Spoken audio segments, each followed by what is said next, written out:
वृंदावन बिहारी लाल की जय। सभी राजाओं को मुक्त किए जो जरासंध के राज बंदी गृह पर बंद थे, सभी को मुक्त किए और सभी को उस राजसूय यज्ञ पर ले गए। पांडवों का राजसूय यज्ञ संपन्न हुआ और उसके बाद राजा परीक्षित प्रश्न करते हैं सुखदेव जी से, सुखदेव जी महाराज, हमने सुना है कि भगवान तो दीन बंधु हैं, क्या भगवान ने कभी दीनों पर कृपा की क्या? अगर दीनों पर कृपा की तो कौन से दीन पर कृपा की, हम यह सुनना चाहते हैं। तब सुखदेव जी कहते हैं कि भगवान का नाम दीन बंधु है और उन्होंने श्री सुदामा जी के ऊपर कृपा की थी। तो आइए हम श्री सुदामा जी के पावन चरित्र की ओर प्रवेश करते हैं।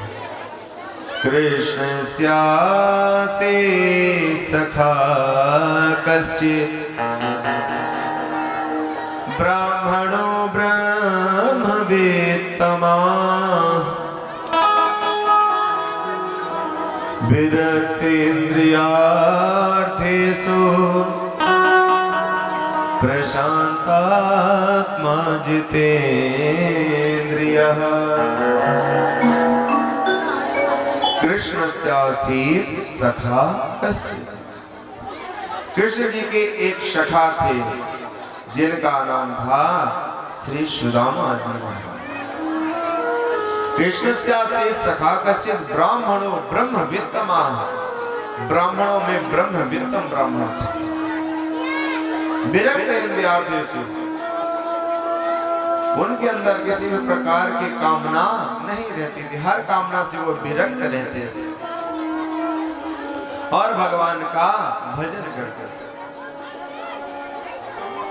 सुदामा जी अपने कुटिया पर रहते, 5 घर पर भिक्षा मांगते, जो भिक्षा में मिलता उसी से अपना भरण पोषण करते। सुदामा जी की पत्नी का नाम था श्रीमती सुशीला जी। जैसा नाम वैसा गुण, सुशीला भी बड़ी सुशील थी। जो सुदामा जी भिक्षा लेकर के आते वही सुदामा जी के बालक एवं उनका घर का भरण पोषण होता।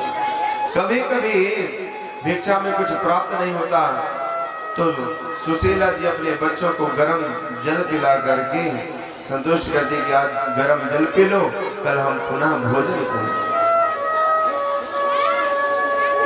सुदामा जी का नियम था कि 5 घर ही भिक्षा मांगना है, जो मिल गया तो ठीक और नहीं मिला तो छठवें घर जाना नहीं। बड़े नियम के पक्के।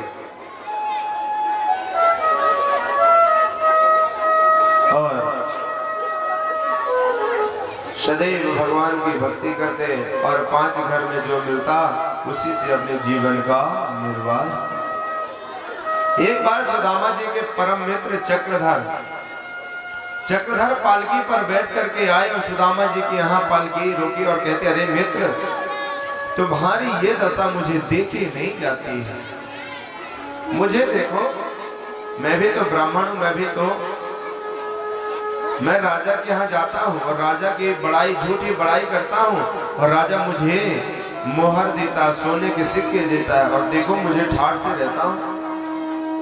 इसलिए सुदामा, तुम मेरे मित्र हो, इसलिए मैं चाहता हूँ कि तुम भी मेरे साथ राजा के यहाँ चलो और तुम्हें तो बड़े सुंदर सुंदर पद आते हैं, तो राजा की बड़ाई भरे पद गाओगे ना तो राजा तुम्हें प्रसन्न होकर के सोने के सिक्के देगा, सोने की मोहर देगा, इसलिए मेरे साथ चलो। सुदामा जी ने मना कर दिया कि मैं उस परम प्रभु परमात्मा के अलावा किसी का गुणगान नहीं कर सकता।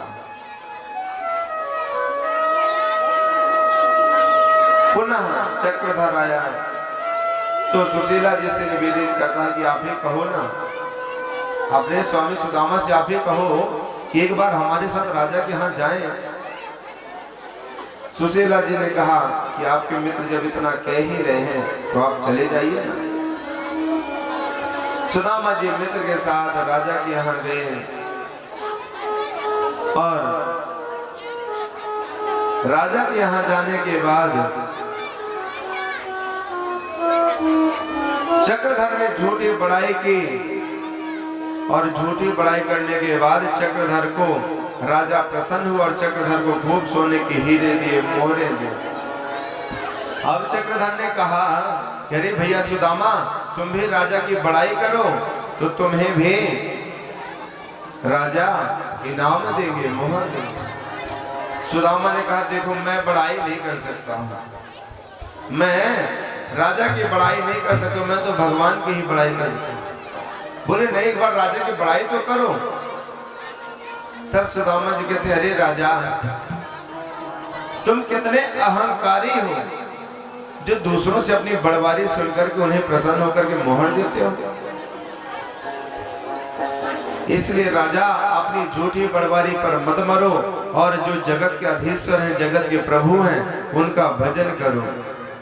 कहते हैं राजा, ओ भजले राजा हरे हरे, भजले राजा हरे हरे, भजले राजा हरे हरे, भजले राजा हरे हरे, भजले राजा हरे हरे, भजले राजा हरे हरे, भजले राजा हरे हरे, भजले राजा हरे हरे, भजले राजा हरे हरे, भजले राजा हरे हरे, भजले राजा हरे हरे, भजले राजा हरे हरे, भजले राजा हरे हरे, भजले राजा हरे हरे।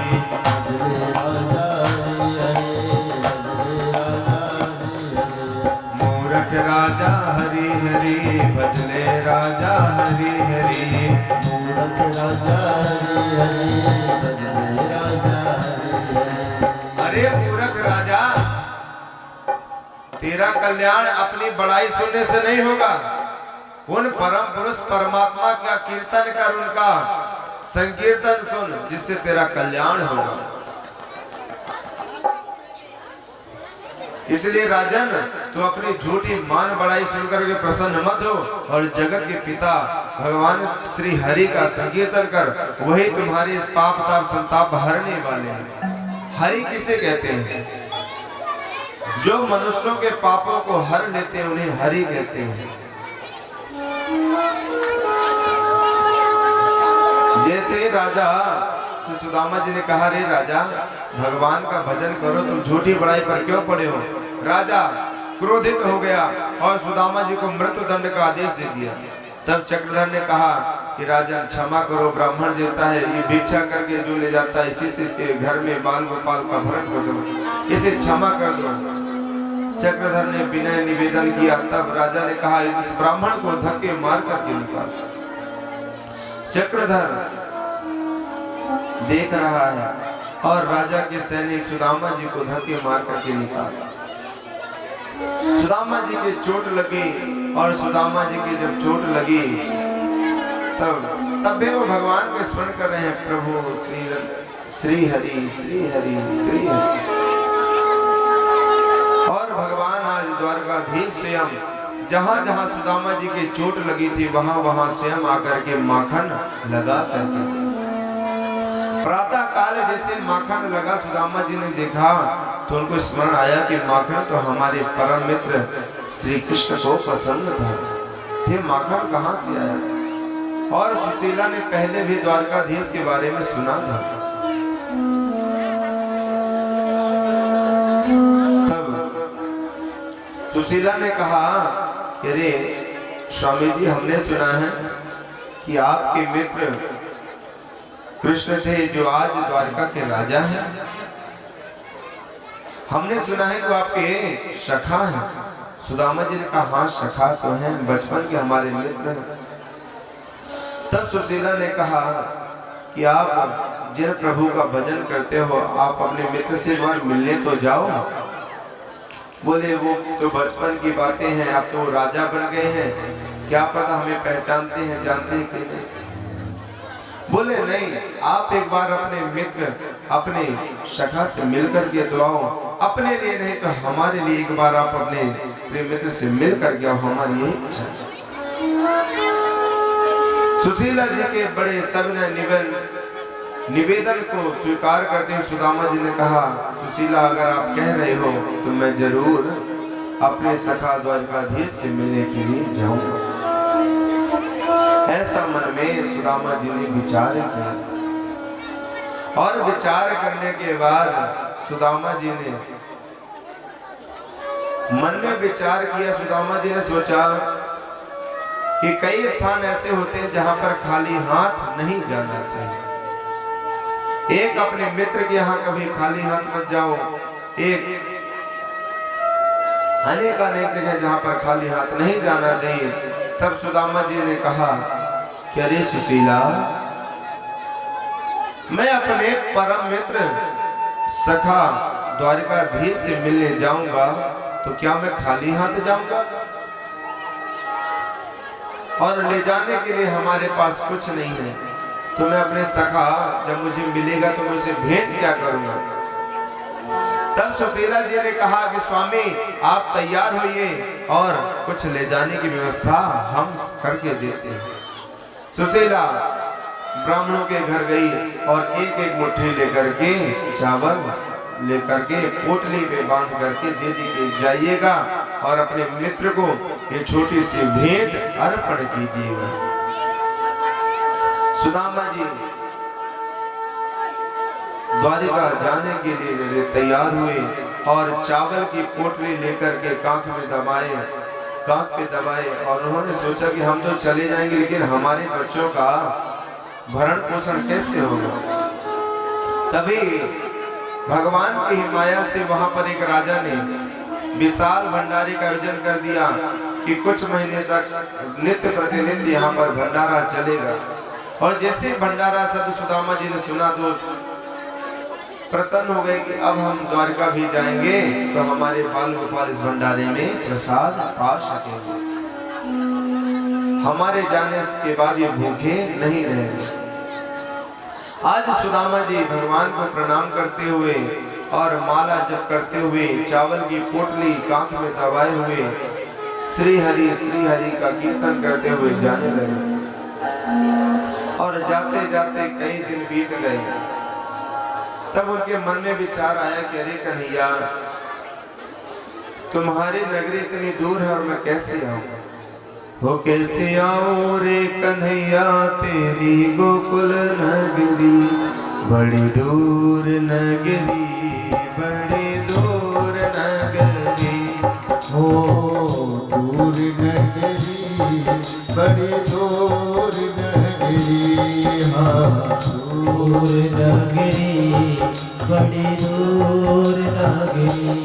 कैसे आऊं मैं कन्हैया, कैसे आऊं मैं कन्हैया तेरी द्वारका नगरी, बड़ी दूर नगरी। हाँ दूर नगरी, बड़ी दूर नगरी।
कैसे आऊं मैं कन्हैया,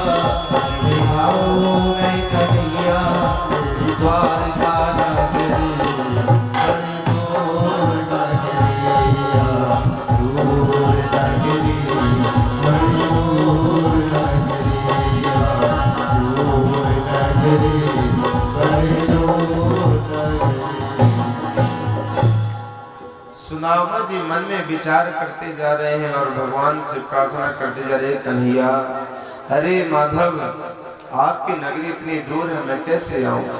दिन के आता हूं तो लोग मुझे देखते हैं और रात के आता हूं तो मुझे डर लगता है। भगवान का चिंतन करते करते सुदामा जी माला करते करते और संध्या के समय, रात्रि के समय एक वृक्ष के नीचे विश्राम किए।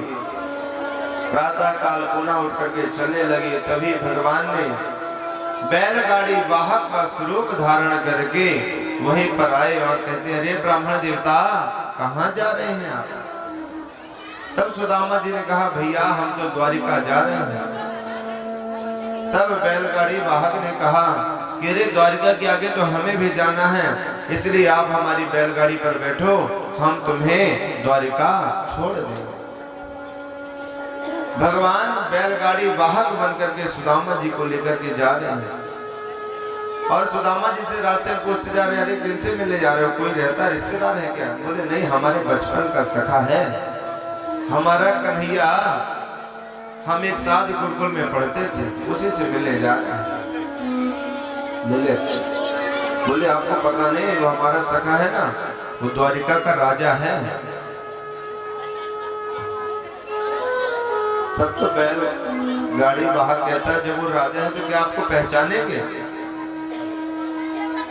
बोले हाँ, वो मेरा बचपन का सखा है, हमें जरूर पहचानेगा और हम उसी से मिलने जा रहे हैं। धीरे धीरे बैलगाड़ी लेकर के गए और द्वारिका में जैसे द्वारकापुरी आई तो बैलगाड़ी वाहक ने कहा, ब्राह्मण देवता जहां पर आपको जाना था वह द्वारिकापुरी आ गई है, आप यहीं पर उतरिए, हमें आगे जाना है। ब्राह्मण देवता श्री सुदामा जी महाराज द्वारिका पहुंचे और द्वारिका पहुंचने के बाद वहां के लोगों से पूछ रहे हैं, क्या भैया ये द्वारिका है? बोले हाँ महाराज, यही द्वारिका है। तब वहां के द्वारिका वासियों से पूछा, ये बताइए हमारे परम मित्र कृष्ण का महल कौन सा है? बोले कृष्ण। अच्छा वो कृष्ण जो यहाँ पे ये काम करता है? बोले नहीं, वो कृष्ण नहीं, जो यहाँ के राजा है ना कृष्ण, उनका महल कौन सा, उनका घर कौन सा? बोले देखिए वो हमारे यहाँ के राजा हैं, अगर उनका नाम लेना है ना तो सम्मान से लीजिए, श्री श्री श्री 1008 सिद्ध श्री राजाधिराज श्री द्वारकाधीश महाराज नाम है उनका। बोले हाँ, वही द्वारकाधीश महाराज से हमें मिलना है, उनका घर का। बोले उनका घर नहीं, उनके तो महल है। बोले महल ही बता। बोले जितने महल है ना सब द्वारका के राजा भगवान श्री कृष्ण के ही महल, हमारे राजा के ही महल है। जितने भी महल दिख रहे हैं सब उन्हीं के ही महल है। अब सुदामा जी मन में सोच रहे इतने सारे महल हैं, अब इतने सारे महल पर हम ये कहां से ढूंढें कि हमारा बचपन का सखा कन्हैया किस महल पर रहता है। आगे बढ़ते गए, आगे बढ़ते गए, एक कुआं मिला। सुदामा जी को प्यास लगी तो उन्होंने कुआं से जल भर के जलपान करने के लिए उद्यत हुए, जलपान करने लगे। तभी वहां 2-4 सखाओं ने पूछा, भैया ब्राह्मण देवता कहाँ जा रहे हो?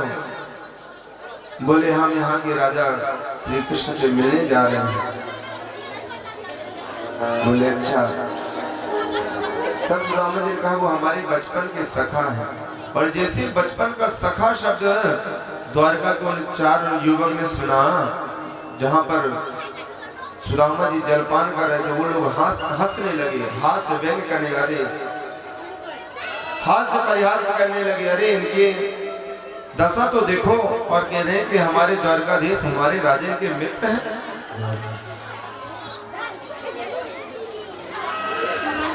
बोल वृंदावन बिहारी लाल की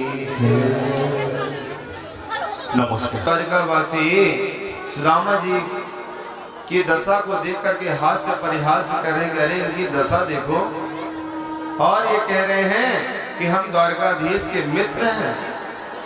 हास्य परिहास कर। बोले अब ये तो बताइए कि द्वारकाधीश श्री कृष्ण रहते कहाँ? बोले आप वहां चले जाइए, वो जो सैनिक दिख रहे हैं ना वही महल है द्वारका में प्रवेश करने के उन्हीं का महल वहीं प्रवेश कर जाऊं जहां यहाँ के राजा द्वारकाधीश रहते हैं। अब कन्हैया से मिलने के लिए आज सुदामा जी द्वारका पहुंच रहे हैं, लेकिन लोगों की बातें भी सुन कर उनका मन यही है कि पहचान गए तो ठीक है, नहीं तो कोई बात नहीं। लेकिन एक बार उनके महल तक सन्निकट पहुंचे तो आगे पहुंचे, वहीं पर द्वारपाल खड़े थे और उनसे कहा कि हमें यहाँ के राजा द्वारकाधीश से मिलना है, क्या आप हमें मिला सकते हो? बोले आप आए कहाँ से, कौन है? बोले हम उनके बचपन के सखा हैं, इसलिए हम उनसे मिलना चाहते हैं। सैनिकों ने कहा कि देखिए महाराज, आपका नाम क्या है? बोले हमारा नाम सुदामा है और हम उनके बचपन के सखा हैं। आप एक बार अपने राजा के पास जाइए तो और केवल हमारा नाम लिख दीजिएगा, जरूर वह हमें पहचान जाएंगे। तब सुदामा जी कहते हैं, देखो देखो ये गरीबी का हाल, कृष्ण के दर पे विश्वास लेकर के आया हूँ। मेरे बचपन का यार है मेरा श्याम, यही आस लेकर के आया हूँ। हरिद्वार वालो कन्हैया से कह दो, हरिद्वार वालो कन्हैया से कह दो, इधर में सुदामा करीब आया है।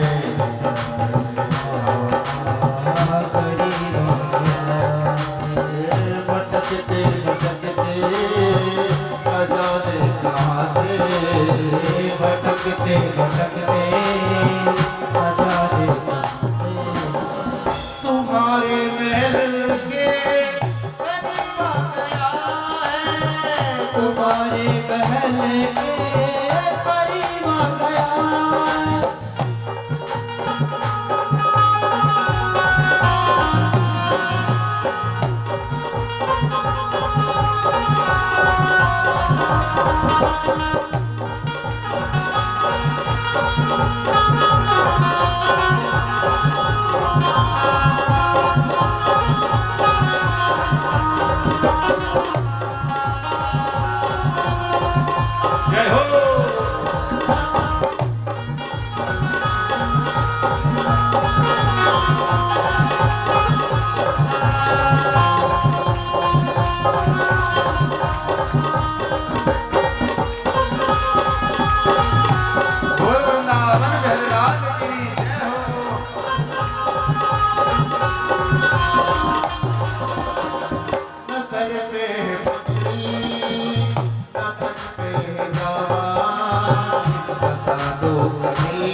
सैनिक को सुदामा जी ने कहा कि आप एक बार हमारे मित्र, हमारे सखा द्वारकाधीश के पास हमारी सूचना तो पहुंचाओ।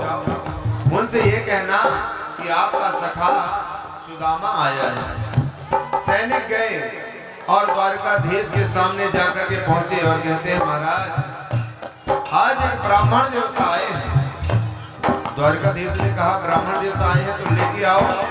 बोले महाराज आज तक द्वारका में बहुत सारे ब्राह्मण आए, लेकिन ये जो ब्राह्मण देवता आए हैं ना वो बहुत अलग है, सभी ब्राह्मणों से कुछ हटके हैं, अलग है। बोले कैसे? तो कहते हैं शीश बगान जगातन पे प्रभु, जाने गवाही बसे के ग्रामा, धोती पटे से लटे दुपटे अरु, पायो पानह के नहीं सामान, द्वार खड़ो दुज दुर्बलेक, रहियो चके सो वसुधा पूछत दीन दयाल को धाम बतावत अपनो नाम सुदामा बतावत अपनो नाम सुदामा। महाराज शीश पगान झगा तन पे, उसके शीश पर ना पगड़ी है ना तन में कोई कपड़ा है, अच्छा फटा चिथा कपड़ा है। शीश पगान झगा तन पे, जाने को आई बसे कहीं ग्राम, पता नहीं किस ग्राम से आए हैं। और तो और धोती फटी सी लटी दुपटी, जो धोती पहने ना 100 जगह से फटी होगी, धोती फटी सी लटी दुपटी। और पाय उपान है कि नहीं, पैर में जूती भी नहीं है, पैर में उनके चरण पादुका भी नहीं, पाय उपान है कि नहीं समा। और तो और द्वार खड़ो तुझ दुर्बल है, बिल्कुल दुर्बल सा है। उनको देख करके आश्चर्यचकित हो रहा था, इसलिए बोले उसका नाम क्या है? बोले पूछत दीन दयाल को नाम बतावत, नाम तो सुदामा बता रहा था। तब कह रहे न सर पे है पगड़े न तन पे है जामा, न सर पे है पगड़े न तन पे है जामा, बता दो कन्हैया को नाम है सुदामा हो, बता दो कन्हैया को नाम है सुदामा।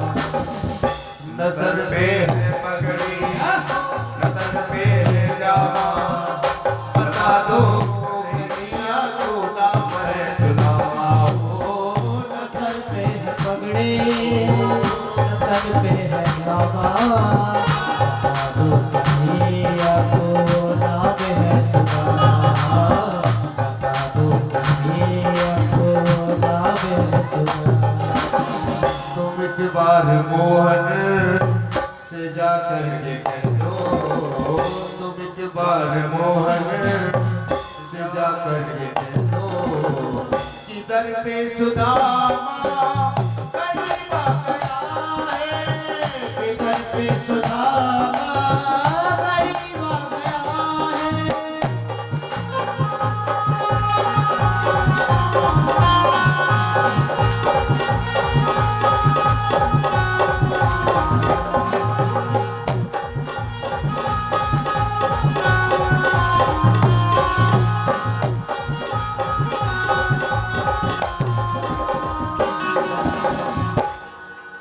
जैसे सैनिक ने कहा कि प्रभु नाम तो उसने अपना सुदामा बताया है, जैसे द्वारकाधीश ने सुदामा शब्द सुना तो तुरंत सुनते ही दौड़े चले आए मोहन, लगाया गले से सुदामा को मोहन। ओ सुनते ही दौड़े चले आए मोहन, लगाया गले से सुदामा को मोहन हो।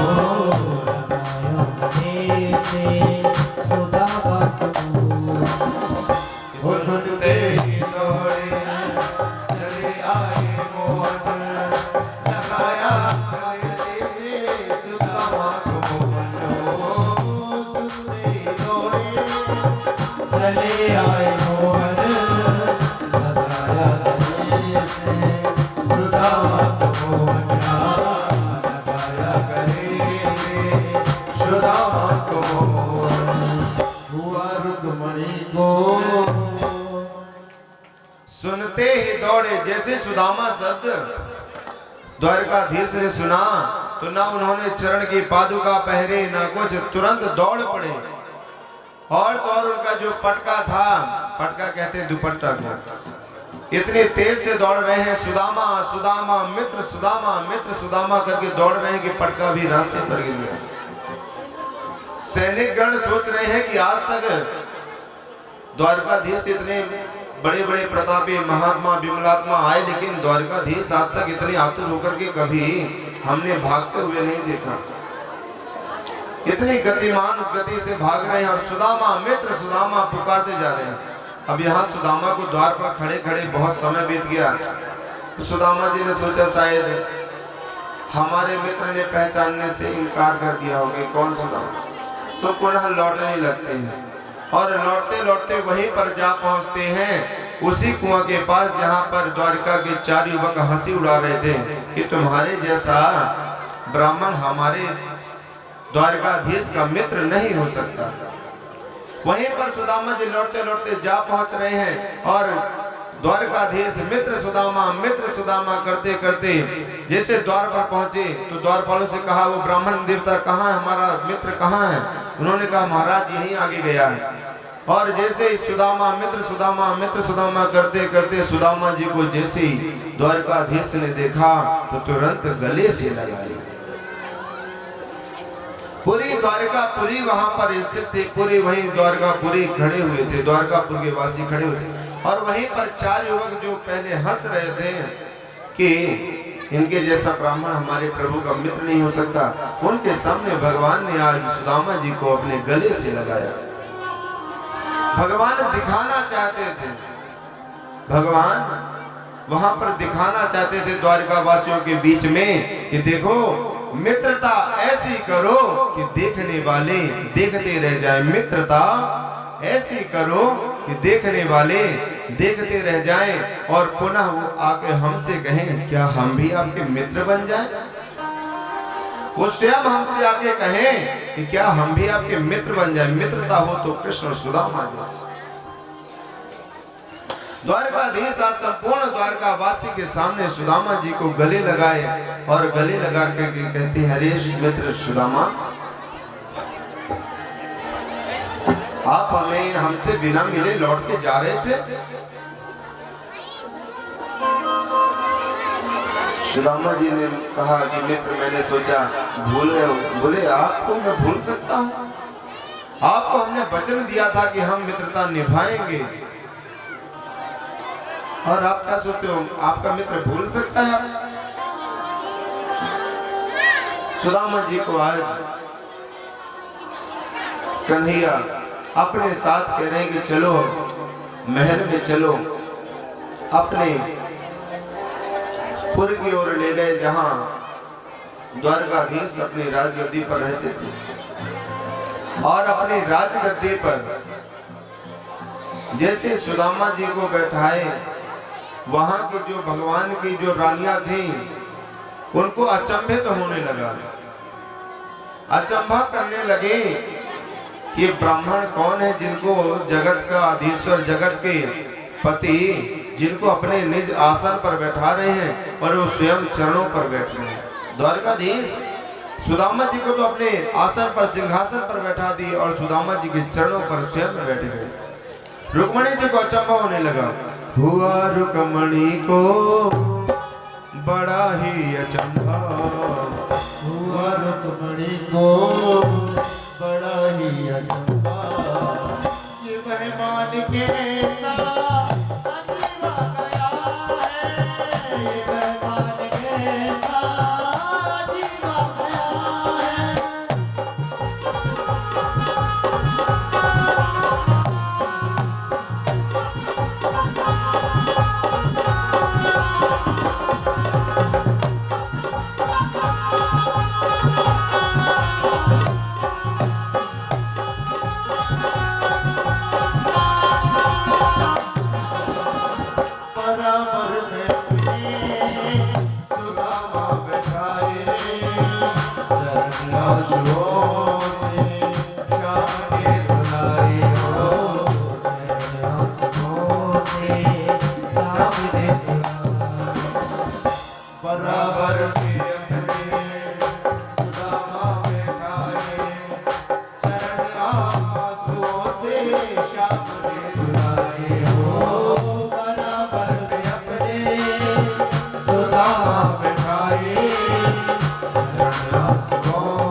जरा तुम सुदामा, सुख का समय मेरा करीब आ गया है, सुख का समय मेरा करीब आ गया है।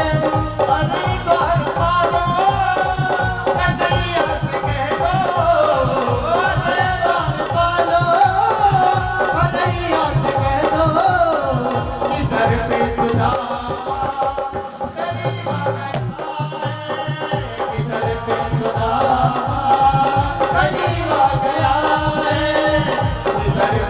यशोदा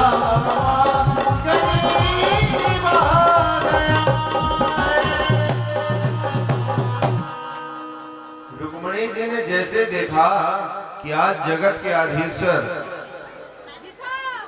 आज ब्राह्मण देवता के चरणों में हैं और ब्राह्मण देवता को अपने सिंहासन पर, ये कोई साधारण नहीं हो सकते, ये ब्राह्मण देवता कोई साधारण नहीं हो सकते। कि मन्नेन कृतं पुण्यम अवधूतेन भीक्षुणा श्रियाहीनेन लोकेस्मिन् गहितेनापेन च। किमन्नेन कृतं पुण्यम, अवश्य इस ब्राह्मण देवता के बड़े पुण्य उदय हुए हैं जो जगत का अधीश्वर इनके चरणों पे बैठा है और अपने सिंहासन पर स्वयं में बैठा है। कन्हैया द्वारकाधीश सुदामा जी के चरणों पर बैठ करके सुदामा जी के चरण देख रहे हैं और चरण देखते देखते उनके चरणों के तलवे को देख रहे हैं तो रक्त बह रहा है। सुदामा जी के चरणों से रक्त बह रहा है। रक्त मतलब होता खून, खून निकल रहा था। सुदामा जी के चरणों पर इतने कांटे चुभे हुए थे, इतने कांटे चुभे हुए थे और रक्त को देख रहे हैं और कांटों को निकालते जा रहे हैं। द्वारकाधीश ने कहा रुक्मणी जाओ और जल लेकर के आओ, ब्राह्मण देवता के हम चरण धुलेंगे। हम ब्राह्मण देवता के चरण धुलेंगे। रुक्मणी जी को आज पहली बार भगवान ने कुछ कार्य करने के लिए कहा। रुक्मणी जी ने सोचा जरूर कोई बड़ी ही धर्मात्मा होगी तभी आज भगवान ने सेवा करने का हमें अवसर दिया। रुक्मणी जी परात एवं जल लेने के लिए जैसे गई, इतने में तो द्वारकाधीश सुदामा जी के चरण को देख देख करके उनके अश्रु बहने लगे। देख रहे हैं ऐसे बेहाल बेवाइन को सो पग कंटक जाल लगे पुनि जोई। हाय महासुख पायो सखा तुम आई तेना किते दीन होए। देख सुदामा की दीन दशा,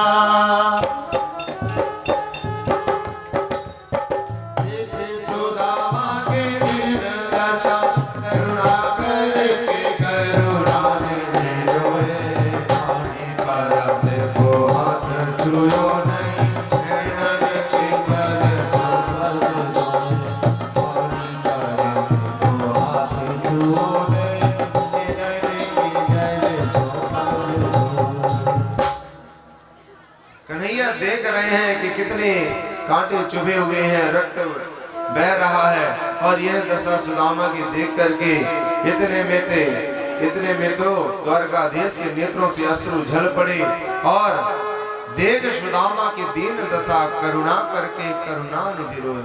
सुदामा जी की यह दशा देख करके स्वयं करुणा निधि प्रभु रोने लगे और पानी परात को हाथ छुओ नहीं, नैनन के जल सो दो। पानी जो परात मंगाए थे वो तो आ ही नहीं पाई, इतने में नैनन के जल सो पग धोए। अपने नैनों के जो जल थे, जो भगवान द्वारकाधीश के नैनों के अश्रु थे, उसी से सुदामा जी के चरण धोए।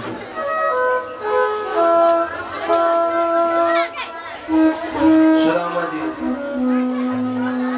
चार भगवान द्वारकाधीश कहते हैं अरे मित्र, इतना दिन बीत गया, आज आपको हमारी याद आई है और पहले हमसे मिलने नहीं आ सकते थे क्या? आप अपने मित्र को भूल गए थे? आपको हमारी याद नहीं आई, आज याद आई है?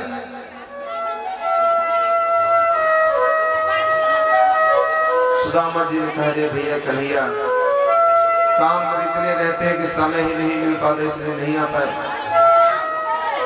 आज भगवान ने सुदामा जी को पंचामृत आदि से स्नान आदि कराए, वस्त्राभूषण नवीन नवीन पहराए और बोले कि सुदामा जी आप आराम कीजिए।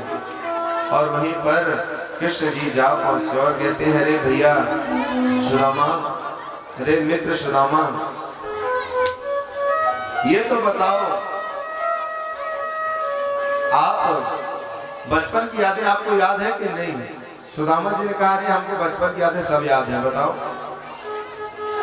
तब कन्हैया ने कहा कि आप बचपन में हमेशा गुरुकुल में यही कहते थे कि हम विवाह नहीं करेंगे, ये बताओ विवाह हुआ कि नहीं? तब सुदामा जी ने कहा, विवाह करने की इच्छा तो नहीं थी, लेकिन माता पिता बिना विवाह के नहीं माने, इसलिए माता पिता की इच्छा से हमें विवाह करना। तब तो कन्हैया ने कहा, विवाह भी कर लिया और आपको मित्र की याद नहीं आई? आप विवाह के समय भी मित्र को भूल गए? सुदामा जी ने कहा, भैया काम काज में व्यस्त हो गए, क्या करें? ये बताओ आपका विवाह हुआ कि नहीं? कन्हैया ने कहा, विवाह तो हुआ। ये बताओ सुदामा जी, आपको जब बचपन की याद है, बचपन की बातें जब याद ही हैं, इतने में सभी पटरानियां भी कन्हैया की वहीं पर आ गई। और आज कन्हैया कहते हैं कि ये बताओ सुदामा जी, आपको बचपन की जब सभी बातें याद हैं, तो यूं भी याद होगा कि जब एक बार गुरुदेव ने हमें संविधा पीने के लिए वन में भेजे थे और गुरु माँ ने हमें चने दिए थे और जोर की बारिश आई थी, और जोर की बारिश पर आपके दांत बहुत खटखटा रहे थे, याद है कि नहीं?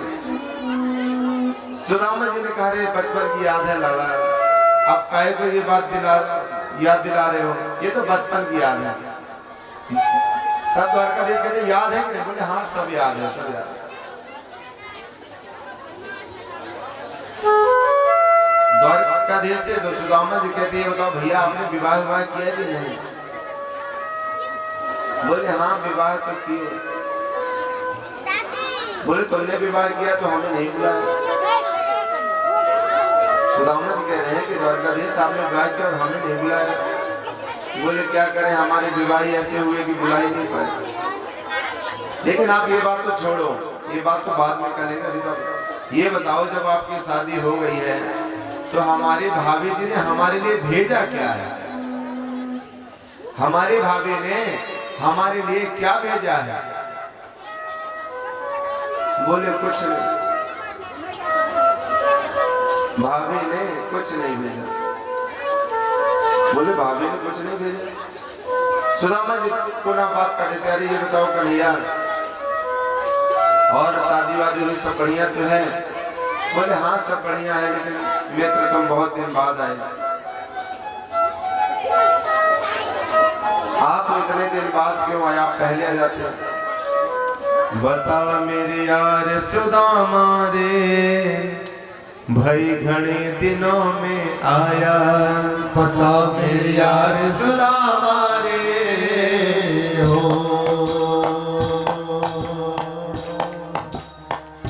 पता मेरे यार सुदामा रे, भाई घना दिनों में आया। मेरे यार सुदामा रे, भाई घने दिनों में आया। पता मेरे यार सुदामा रे, भाई घने दिनों में आया।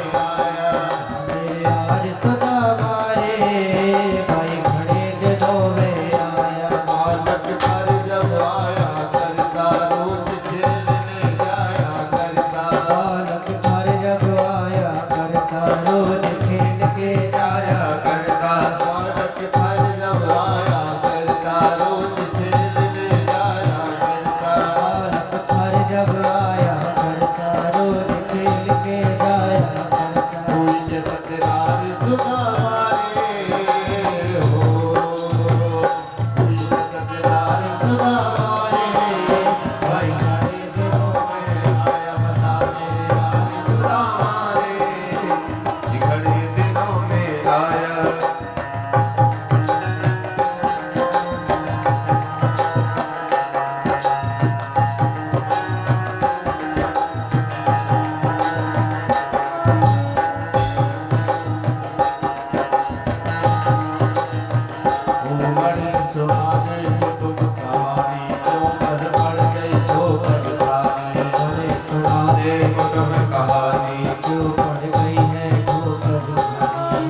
सुना दे कुटुंब कहानी क्यों पर पड़ गए हो मर्दानी बड़े सुना दे कुटुंब कहानी क्यों पड़ गई है ठोकर टूट की मार सदा मारी बता मेरे यार सदा मारे भाई बड़े दिनों में खुदा मारे भाई बड़े दिनों में आया। बोल सुदामा जी महाराज की जय हो, द्वारकाधीश भगवान की जय हो।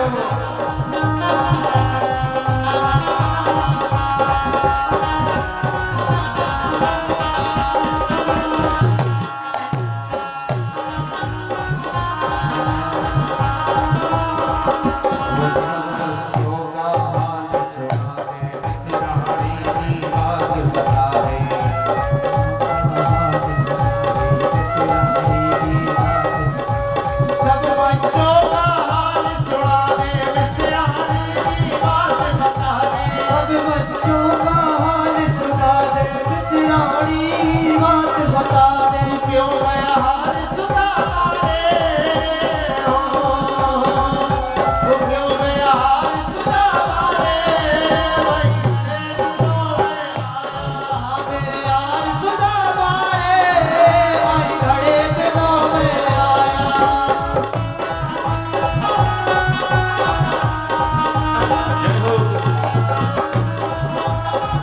भक्तर भगवान का मिलन हो रहा है। इस पावन अवसर पर सारे भक्त जोर से हाथ ताली से स्वागत कीजिए।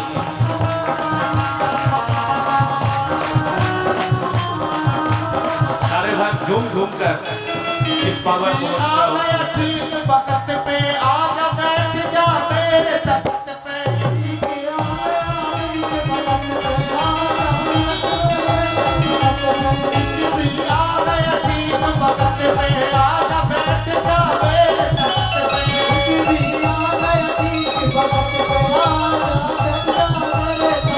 ओ हिजरा यार सदा मारे हो ओ हिजरा यार सदा मारे वही बड़े दिनों में आवे यार सदा मारे वही बड़े दिनों में आवे यार सदा मारे वही बड़े दिनों में खुदा मारे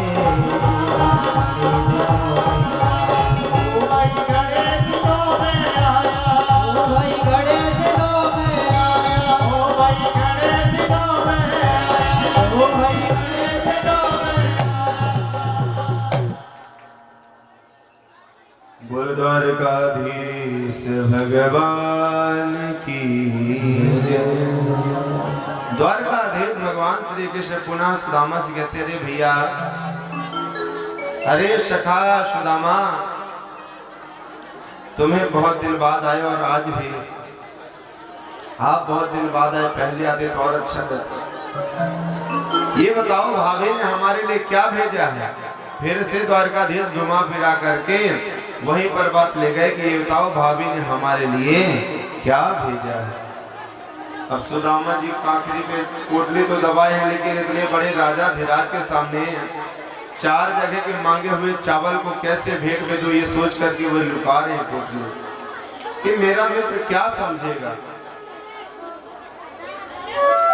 सुदामा जी बड़े जोर से मुट्ठी पोटले को काटते दावे हैं और कन्हैया ने पूछा, रे सुदामा जी, जब से आप आए हो ना, ये हाथ को बिल्कुल उठा नहीं रहे हो, बड़े दाब के रखे हो, क्या बात है, दर्द हो रहा है क्या?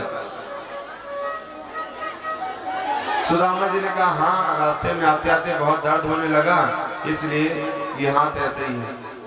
बोले आपको दर्द हो रहा है और आपने हमसे बताया नहीं, अभी हम सेवा करें। बोले नहीं कन्हैया नहीं। द्वारकाधीश समझ गए कि यहाँ पर सुदामा को छुपा रहे हैं। सुदामा जी सियाल माधव द्वारकाधीश कहने लगे, ये बताओ कांख पर क्या दबाए हो? बोले कुछ नहीं कुछ नहीं। और सुदामा जी से कर रहे हैं। आज द्वारकाधीश ने जबरदस्ती सुदामा जी की पोटली छीन ली और सुदामा जी की पोटली छीनने के बाद कहते हैं, अरे छीनने के बाद पोटली खोले और पोटली छोड़ने के बाद पोटली में क्या था? याचित्वा चतुरो मुष्टि विप्रास्त्रतुजतंडुला। उस पोटले पर याचित्वा चतुरो मुष्टि, चतुरो मतलब होता चार और मुष्टि मतलब होता मुट्ठी। 4 मुट्ठी चावल थे, वो भी 4 घर के मांगे हुए थे। द्वारकाधीश ने वो पोटली खोली और पोटली खोलते कहते हैं, अरे सुदामा, ये तो अमृत है और तुम अमृत लुका रहे थे हमसे। ये तो महाप्रसाद लाए हो आप। और महाप्रसाद को देख करके द्वारकाधीश प्रसन्न हो रहे हैं और प्रसन्न होते होते वह सुदामा जी मुट्ठी चावल के पोटले से मुट्ठी भर के चावल पाने का प्रयास पाने लगे। पहली मुट्ठी खाई प्रभु ने, पहले मुट्ठी प्रभु ने ग्रहण की। पहली मुट्ठी खाई प्रभु ने, स्वर्ग सुदामा के नाम किया है। दूसरी मुट्ठी में दूसरी लोक का बेबहु मित्र को सौंप दिया है। दूसरी मुट्ठी में बेबहु मित्र को सौंप दिया। तीसरी मुट्ठी देने लगे हैं,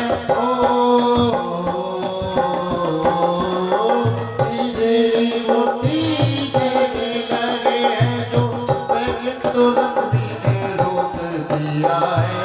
अपना निवास विमानों में मेरा, ऐसा ये दानी मेरा पिया है। अपना निवास विमान में मेरा, ऐसा दानी मेरा पिया है। द्वारकाधीश उस पोटले से चावल ले रहे हैं और मुट्ठी कर करके पाने लगे, भोग लगाने लगे। एक मुट्ठी खा लिए, दूसरी मुट्ठी खाने लगे। एक मुट्ठी पर मन से एक लोग दे दिए, दूसरी मुट्ठी से दूसरा लोग। तीसरी मुट्ठी जैसे ही ग्रहण करने लगे खाने के लिए, तुरंत रुक्मणी जी ने हाथ पकड़ लिया कि प्रभु, एक संत भाव देते हैं कि रुक्मणी जी ने इसलिए हाथ पकड़ लिया कि क्या आप तीसरी मुट्ठी खा करके तीनों लोग देना चाहते हो? क्या स्वयं सुदामा बनना चाहते हो? और एक संत ये भाव देते हैं कि रुक्मणी जी ने हाथ इसलिए पकड़ा कि जो प्रसाद है ये सब पर वितरण हो जाए, आप अकेले अकेले मत पाइए। एक संत भाव देते हैं कि रुक्मणी जी ने हाथ इसलिए पकड़ लिया कि ये कच्चे चावल हैं, अगर ज्यादा खाओगे केशव और ज्यादा खाओगे स्वामी जी तो आपका पेट खराब हो, इसलिए हाथ पकड़। अनेक संत अपना अनेक मत देते हैं। रुक्मणी जी ने कहा, प्रभु आप अकेले अकेले इस महाप्रसाद को ग्रहण करना चाहते हो? हम भी तो हैं, हमें भी तो दो। द्वारकाधीश प्रभु ने कहा, हाँ ये बात सही है रुक्मणी, ये लीजिए, ये महाप्रसाद सभी पटरानियों को प्रसाद दीजिए। सभी पटरानियों ने महाप्रसाद ग्रहण किया। और प्रभु आज सुदामा जी से कह रहे, सुदामा इस महाप्रसाद, इतना बढ़िया प्रसाद लेकर के आए थे और आप संकोच कर रहे थे, क्या आप भूल गए कि मुझे पकवान नहीं चाहिए होते हैं? भगवान किसके भूखे होते हैं? भाव का भूखा हूं मैं, भाव ही एक सार है, वो भाव से भजता है जो मुझको, वो भव से वीणा पार है। द्वारकाधीश कहते हैं, आप तो जानते हो कि मैं क्या ग्रहण करता हूँ, मैं तो केवल प्रेम ग्रहण करता हूँ, भाव ग्रहण करता हूँ। इतना सुंदर महाप्रसाद आप लाए और आप दे नहीं रहे थे, क्या आप भूल गए कि मैं तो पत्रम पुष्पम फलम तोयम में भी प्रसन्न रहता हूँ? आप तो महाप्रसाद लेकर के आए। सभी ने महाप्रसाद ग्रहण किया उसके बाद सुदामा जी कह रहे हैं भैया ये बताओ कन्हैया आप तो बता दो विवाह विवाह हुआ कि नहीं। बोले विवाह हुआ और एक नहीं कई विवाह हुए। तब सुदामा जी ने कहा रे कन्हैया हमने तो एक विवाह में आपको बुलाना भूल गए, लेकिन तुम कह रहे हो अनेकानेक विवाह किए तो भी हमें नहीं बुलाए, हमें इनविटेशन कार्ड देना तो भी भूल गए आप। तब द्वारकाधीश कहते हैं कि मित्र सुदामा हमारे विवाह कैसे हुए अब ये हम जानते हैं, हमें स्वयं पता नहीं था कि हमारा विवाह कहाँ कहाँ हो जाना है।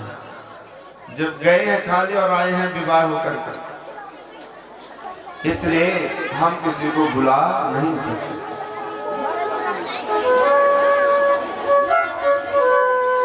आज सुदामा जी से भगवान द्वारकाधीश कहते हैं कि हे सुदामा जी महाराज हम चाहते हैं कि आप हम सबको आप आशीर्वाद प्रदान करो। आज सुदामा जी महाराज से सभी भगवान की पटरानियां आशीर्वाद लेने के लिए आ रही हैं। पहले आई रुक्मणी जी। रुक्मणी जी ने कहा ब्राह्मण देवता प्रणाम। सुदामा जी ने आशीर्वाद दिया सौभाग्यवती रहो, खूब फलो फूलो, प्रसन्न रहो, मस्त रहो, व्यस्त रहो। जामवती जी आई, ब्राह्मण देवता प्रणाम, आशीर्वाद देते जा रहे हैं खुश रहो, सौभाग्यवती रहो, प्रसन्न रहो। आशीर्वाद देते देखते 8-10 आ गए। अब सुदामा जी ने कहा रे कन्हैया ये और लोग कौन हैं? बोले ये सब अपनी पटरानियां ही हैं इसलिए आशीर्वाद दो। सुदामा ने इतनी सारी? बोले हाँ आप आशीर्वाद दो, जितनी आ रही ना सब अपनी ही है, आपको केवल आशीर्वाद देते चलो। सुदामा जी ने मन में सोचा 100-200 होंगे, ठीक है आशीर्वाद दे रहे सौभाग्यवती रहो, सौभाग्यवती रहो। प्रणाम करते जा रही हैं पटरानियां और लाइन लगी है। अब जब 300-400 पटरानियों को आशीर्वाद दे दिए तब सुदामा जी ने कहा भैया अभी और कितनी है? बोले अरे मित्र अभी तो आधी भी नहीं हुई, अभी तो आप आशीर्वाद देते जाओ। अब सुदामा जी ने आशीर्वाद देना शॉर्टकट बोले खुश रहो, खुश रहो, खुश रहो, खुश रहो, सौभाग्यवती रहो, सौभाग्यवती रहो। 1000-2000 हो गए। उसके बाद बोले भैया और? बोले आप तो देते जाओ, अभी तक तो आशीर्वाद शॉर्ट में किए थे, अब तो अब गला ही सूख गया, अब तो केवल हाथ में रख दिया। सुदामा जी आशीर्वाद देते देते थक गए तो द्वारकाधीश से कहते अरे भैया द्वारकाधीश ये बताओ और कितनी है? तब द्वारकाधीश जी कहते हैं कि अरे मित्र सुदामा अभी तो आधे भी नहीं हुई। बोले पूरी है कितनी? बोले पूरी है 16,108। जैसे 16,108 शब्द सुने तो सुदामा जी ने कहा भैया देख कन्हैया ये तेरी 16,108 पत्नियां हैं, इन सबको आशीर्वाद दे देते तो बहुत समय लग जाएगा, मैं थक गया हूँ। इसलिए मैं चाहता हूँ कि अपनी अर्धांगिनी की तरफ से तू हमको प्रणाम कर और तुम्हें हम आशीर्वाद देते हैं। तुम तुम्हारी है अर्धांगी और तुम इनको अर्धांगा, इसलिए तुमको आशीर्वाद दे देंगे तो ये सबको आशीर्वाद मिल जाएगा। सुदामा जी आशीर्वाद देते थके जा रहे थे। सुदामा जी बार बार पूछ रहे हैं कि अभी कितनी, अभी कितनी है? और द्वारकाधीश इशारा करके बता दे कि जितनी बैठी है सब अपनी है, जितनी बैठी हैं सब अपनी है। सुदामा जी ने कैसे पार पाने वाली नहीं है। तब द्वारकाधीश ने कहा कि सुदामा जी अब आप लगता है झगड़ा करवाओगे, अब आप लड़ाई करवाओगे, आधों को आशीर्वाद दे दिए कुछ को नहीं दोगे तो झगड़ा तैयार है। सुदामा जी ने कहा अरे तुम सबको संभाल लोगे, तुम आशीर्वाद हमसे ले लो, सबको आशीर्वाद मिल जाएगा। द्वारकाधीश ने कहा जैसे ब्राह्मण देवता की इच्छा। आज ब्राह्मण देवता ने भगवान श्री कृष्ण को आशीर्वाद दिए और प्रभु स्वयं कहते हैं कि ब्राह्मणों के ही आशीर्वाद से जो भी सामर्थ्य है मुझे वो प्राप्त हुआ है। भगवान स्वयं कहते हैं विप्र प्रसादा धरुणे धरो हम विप्र प्रसादात् कमलावरोहम् विप्र प्रसादात् अजिताजितोऽहम् विप्र प्रसादात् मम नाम रामा। भगवान स्वयं कह रहे हैं कि ब्राह्मणों की ही कृपा है। विप्र प्रसादात् धरुणी धरोहम, जो मैंने पर्वत पहाड़ भी उठाया है, ब्राह्मण की ही कृपा है। विप्र प्रसादात् कमलावरोहम, जो कमलापति अर्थात लक्ष्मी जी को मैंने वर्ण किया है। विप्र प्रसादात् अजिताजितोहम, ब्राह्मणों की ही कृपा से मैं सभी से विजय प्राप्त कर पाता हूँ।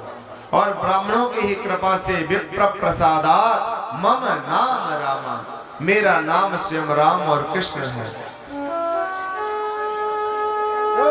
आज सुदामा जी ने सभी को आशीर्वाद दिया, द्वारकाधीश जी को आशीर्वाद दिए और कहते हैं कि भैया कन्हैया, हमें अब अपने पुनः घर की ओर प्रस्थान करना चाहिए। बहुत दिन हो गए, आपकी भाभी हमारी राह देख रही होगी,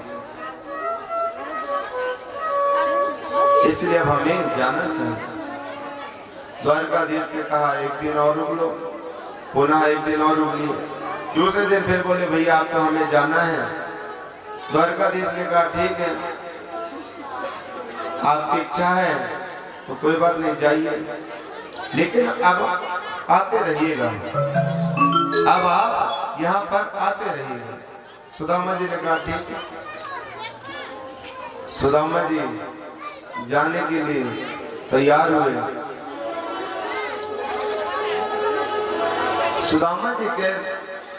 सुदामा जी से आज द्वारकाधीश पूछ रहे हैं कि ये बताओ, भाभी ने आपको भेजा है तो कुछ न कुछ तो संदेश हमारे लिए जरूर भेजा होगा। भाभी ने क्या हमारे लिए कोई संदेश भेजा है? तब सुदामा जी ने कहा हाँ, एक संदेश तो तुम्हारी भाभी ने भेजा है। बोले बताओ कौन सा संदेश? तब सुदामा जी कहते हैं कि आपकी भाभी ने केवल एक ही संदेश भेजा है। वो कौन सा संदेश है? एक मास द्विपाख में दो एकादशी होय, हे दीन दयानिधि मेरे घर नित एकादशी हो। सुदामा जी ने कहा कि आपकी भाभी ने संदेश भेजा है, और जैसे संदेश सुनाए तो द्वारकाधीश समझ गए कि एक मास द्विपाक में दो एकादशी, 15-15 दिन में एकादशी आती है, कृष्ण पक्ष में शुक्ल पक्ष में। लेकिन हे दीन दयाल निधि, हमारे यहाँ तो रोज एकादशी हो गई। भगवान समझ गए।